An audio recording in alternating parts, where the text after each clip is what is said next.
Every 6 weeks, 12 people gather in a single room in Washington, D.C. They are not elected officials, and their decisions are not subject to direct public approval. Yet, the outcome of their meeting directly influences the price of nearly every financial asset on Earth, from the interest rate on your mortgage to the value of your stock portfolio. This is the Federal Reserve, and it is, without exaggeration, the most powerful economic institution in human history. In the next 10 minutes, you will understand exactly what the Federal Reserve is, how it uses its two primary tools to control the cost of money itself, and how you can interpret its actions to make smarter, more informed decisions for your financial future. The foundation, the central bank's mandate. The Federal Reserve, or the Fed, is the central bank of the United States. It was created by an act of Congress in 1913 to provide the nation with a safer, more flexible, and more stable monetary and financial system. It is a quasi-governmental entity, meaning it is a blend of public oversight and private structure designed to be independent within the government but not independent of the government. The Fed operates under a legal mandate from Congress, known as the dual mandate. It has two primary and often conflicting goals. Maximum employment, to foster economic conditions that create jobs for everyone who is willing and able to work. Stable prices, to keep the rate of inflation low, stable, and predictable, with a publicly stated target of 2% per year. This is the fundamental tightrope the Fed must walk. The tools used to stimulate the economy and create jobs, like lowering interest rates, can also ignite inflation. Conversely, the tools used to fight inflation, like raising interest rates, can slow the economy and lead to job losses. The Fed's job is to balance these two opposing forces. To achieve this, they don't control government spending or taxation. They control something far more fundamental, the price and quantity of money itself. How do they do this? They have two primary tools in their arsenal. The core mechanics, the Fed's Toolkit. To influence the entire global economy, the Fed uses two powerful instruments to manage monetary policy. Theory, the two main tools. The federal funds rate. This is the Fed's primary and most well-known tool.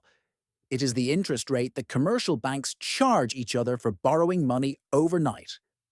The Fed's main policy-making body, the Federal Open Market Committee, or FOMC, sets a target range for this rate. This rate is the bedrock of the entire financial system. All other short-term interest rates on your credit cards, your savings account, your car loan, are directly influenced by this benchmark rate. The balance sheet, quantitative easing and tightening. This is a more modern and powerful tool. The Fed can directly buy or sell assets, primarily U.S. government bonds in the open market. Quantitative easing, QE. When the Fed wants to stimulate the economy, it buys bonds. This injects new money into the banking system, increases the supply of credit, and pushes long-term interest rates down. Quantitative tightening, QT. When the Fed wants to slow down the economy and fight inflation, it sells bonds or simply lets its existing bonds mature without reinvesting the principal. This pulls money out of the banking system, reducing the supply of credit and pushing long-term interest rates up. Analogy, the global thermostat. Think of the U.S. economy as a massive, complex building and the Fed as the chief engineer in the control room. The dual mandate is their instruction. Keep the building's temperature at a stable and comfortable level, and ensure all the rooms are occupied. The federal funds rate is the master thermostat. If the building is getting too hot, high inflation, they turn the temperature up by raising interest rates, making all forms of credit more expensive and cooling the economy down. If the building is too cold, a recession, they turn the temperature down by cutting rates, making credit cheaper and encouraging economic activity. The balance sheet, QEQT, is like controlling the vents and airflow. QE is like opening all the vents wide, pumping a huge volume of liquidity and cheap credit into every room to rapidly heat the building. QT is like closing the vents, restricting the flow of money to help cool things down. Example, the post-crisis responses. After the 2008 financial crisis and the 2020 COVID shock, the economy was in a deep freeze. In both cases, the Fed deployed its full toolkit. They dropped the thermostat to zero by cutting the federal funds rate, and they opened the vents wide by launching trillions of dollars in quantitative easing. This flood of cheap money helped stabilize the system, brought mortgage rates to historic lows, and fueled a recovery. Then, in 2022, when inflation began to overheat, they executed a rapid reversal. They began aggressively cranking up the thermostat by hiking rates at the fastest pace in decades and started closing the vents through quantitative tightening.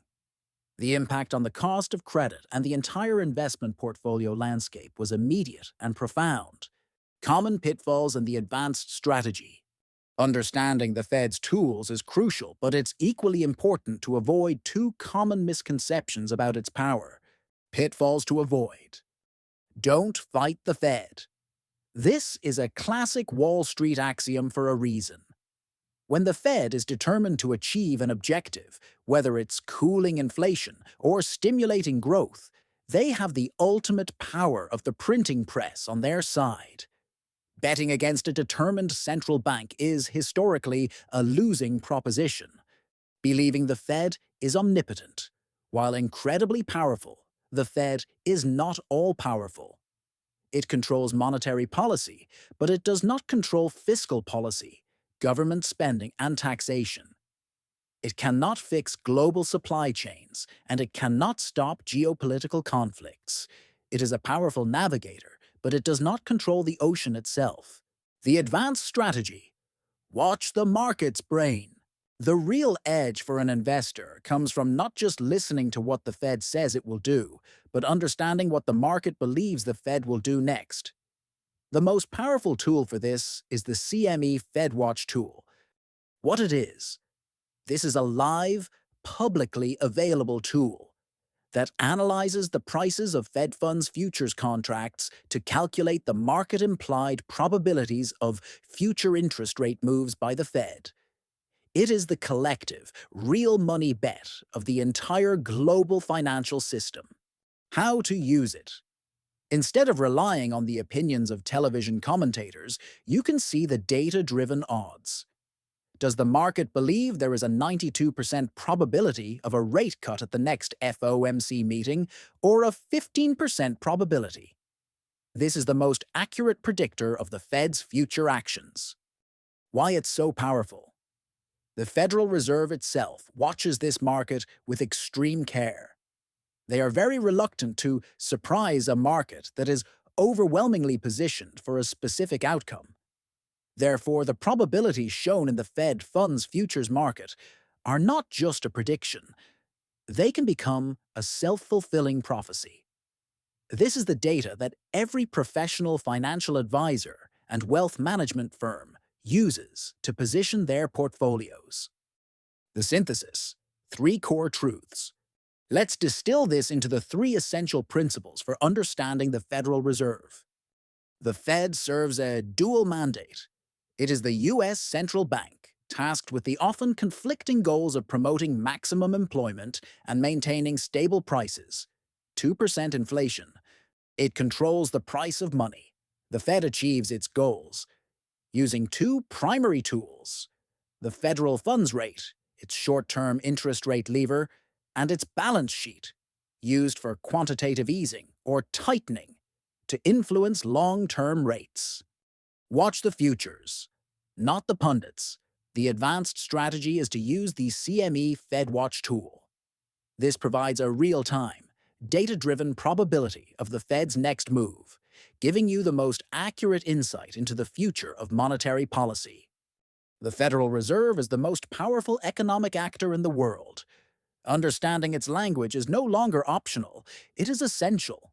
If this analysis provided you with real value, invest a single click in the subscribe button to get daily access to the Codex. Knowledge is the new capital. We'll see you tomorrow.